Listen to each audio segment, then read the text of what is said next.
এই অঙ্কগুলো সব বিগত বছরের বিভিন্ন পরীক্ষার থেকে নেওয়া হয়েছে। এই ১ নম্বর অঙ্কটা এত সহজ, একটুখানি ঘুরিয়ে দেওয়ার কারণে তোমরা অনেকেই আজকে করতে পারলে না। কি আছে? ৩০,০০০ টাকার মূলধন, সুদের হার আছে 15%, টাইম আছে ৩ বছর। বলছে সুদের পরিমাণ যদি এক্স হয় তবে 2x প্লাস 50 এর মান কত? এর থেকে সহজ কঠিন কঠিন অঙ্ক তোমরা করেছো, কিন্তু এই একটুখানি ঘুরিয়ে দেওয়ার কারণে তোমরা অঙ্কটা বুঝতে পারলে না। এখানে সুদ যেটা বেরাবে সেটাই তো এক্স, সুদ যেটা বেরাবে সেটাই এক্স, এবং এক্স এর সেই সুদের সঙ্গে 2 গুণ করে 50 যোগ করলে উত্তর হয়ে যাবে। এখানে আই আয়ের আয়ের মান যা বেরাবে সেটাই হলো এক্স। তাহলে I equal to P R T. P কত আছে? প্রিন্সিপাল 30,000, 30,000 ইন্টু 15% ইন্টু 3 বছর টাইম, নিচে 100।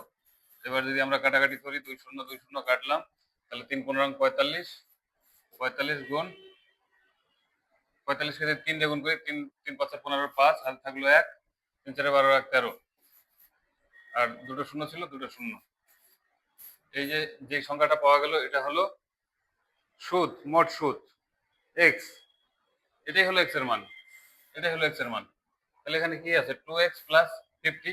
2x মানে এটার সঙ্গে 2 গুণ করব, 2 গুণ করে যোগ দিব 50, তাহলে হয়ে গেল 1350 দেবেন কত হয়? 26 2700, 2700 সঙ্গে 50 যোগ করলে 2750, 2700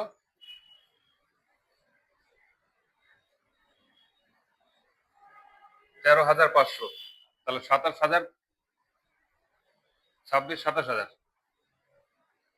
27,050, এটাই উত্তর। 27,050 কত নম্বর আছে? 27,050, বি নম্বর অপশন। বি নম্বর অপশন। এত সহজ একটা অঙ্ক তোমরা করতে পারলা না। পরবর্তী অঙ্কটা কি আছে? কিছু পরিমাণ অর্থ সরল সুদে 10 বছরে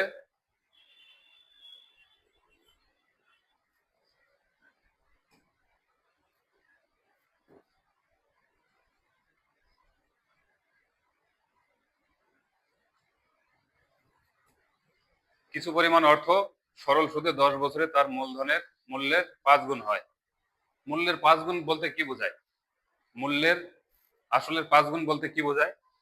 কোনো মূলধন ধরি 100 টাকা, 100 টাকা যদি আমি ব্যাংকে রাখি আর 5 গুণ ফেরত যদি পেতে চাই, তাহলে আমাকে কত সুদ পেতে হবে? 400 টাকা সুদ পেতে হবে। 400 টাকা সুদ আর 100 টাকা মূলধন, এই 5 গুণ।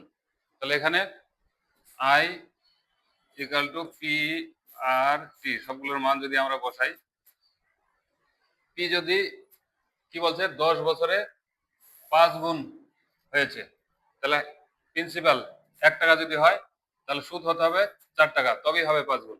1 টাকা ধরলাম প্রিন্সিপাল, সুদ হবে 4 টাকা, রেট অফ ইন্টারেস্ট দেওয়া নাই, এটা বের করতে হবে, আর টি দেওয়া আছে 10 বছর। তাহলে কি আছে? I equal to 4 equal to P R T. P একের কোনো ভ্যালু নাই গুণ অবস্থায় থাকলে, তাহলে 10 আর বাই 100। তাহলে এবার যদি বজ্রগুণ করি তাহলে কি হয়?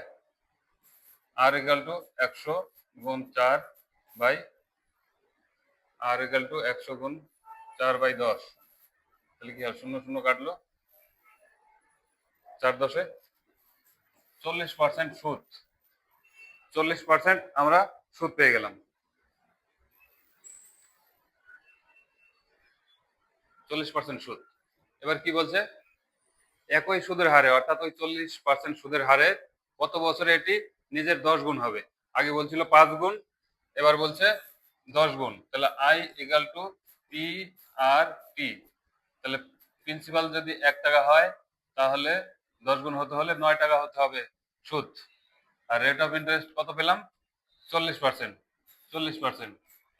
এবার টাইমটা কত এটা বের করতে হবে। তাহলে এখান থেকে আমরা সহজেই বের করতে পারি টাইমটা। কি হয়? I equal to P R টি।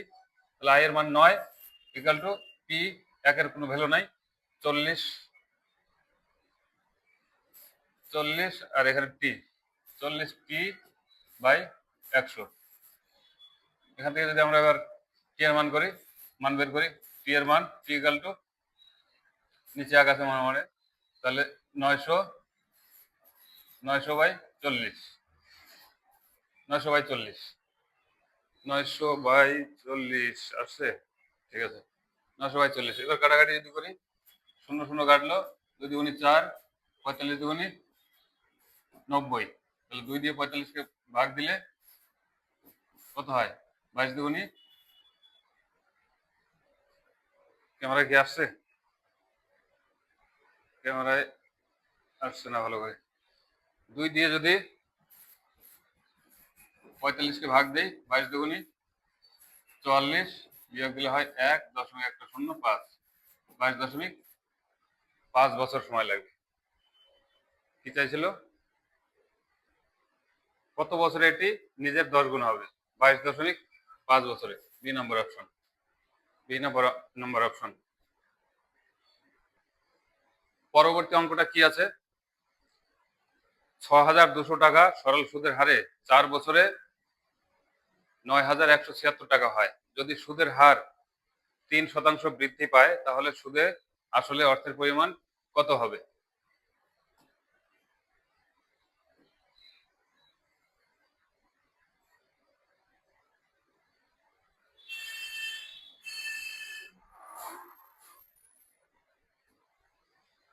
এখানে সুদের হার দেওয়া নাই, কিন্তু সুদের হার পরবর্তীতে 3% বাড়বে সেটা বলা আছে। তাহলে আমরা এখান থেকে সুদের হারটা আগে বের করি। সুদের হার নাই এখানে।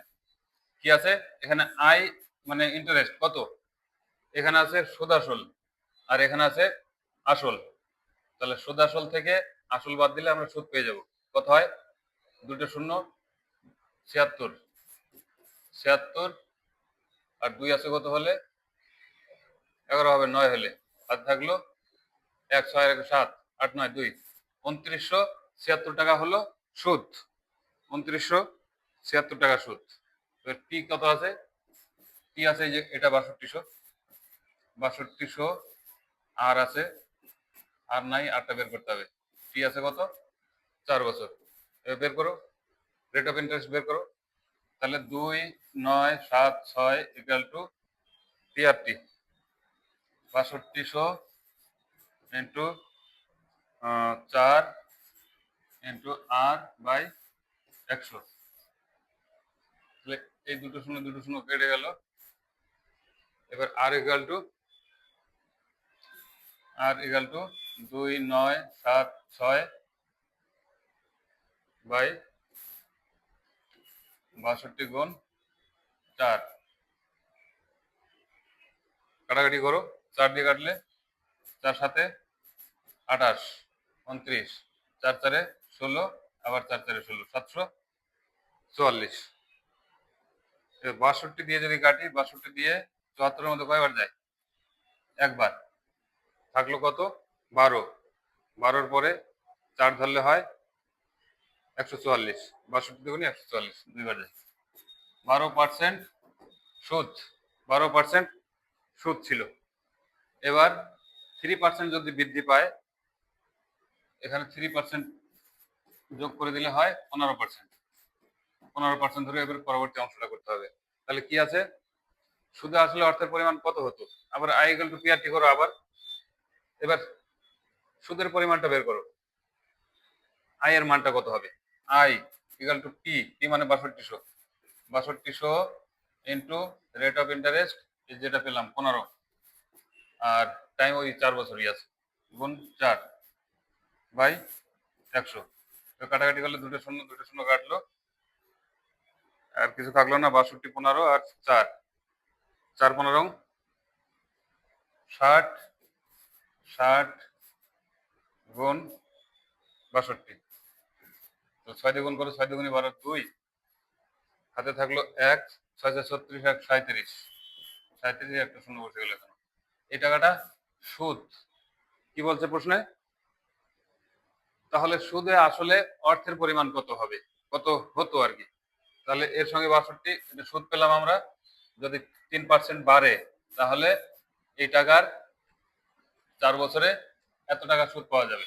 কিন্তু প্রশ্নে চেয়েছে সুদে আসলে অর্থের পরিমাণ কত হবে। যেহেতু সুদ বের করে নিয়েছি, এখন এই আসলটার সঙ্গে যোগ করে দেবো 6200। 6200 যোগ করে দিলে কত আসে? মোবাইলে আসছে তো? হ্যাঁ, তাহলে কত আসে? 20 7 2 9 6 3 9 99 20। কোন অপশনের মধ্যে 99 20 আছে না? 99 20 অপশন সি। অপশন সি হয়ে গেল। এবার পরবর্তী অঙ্কটা আমি আজকে করে দেব না, তোমরা পরবর্তী অঙ্কটা করো। পরবর্তী অঙ্কটা কেউ যদি করে আমার কমেন্ট বক্সে পাঠাও, খুব খুশি হব। এটা দেখে নাও, স্ক্রিনশট মেরে নিয়ে অঙ্কটা করে গ্রুপে যদি কেউ কোনো ভাগ্যবান যদি পাঠায়, খুব খুশি হব।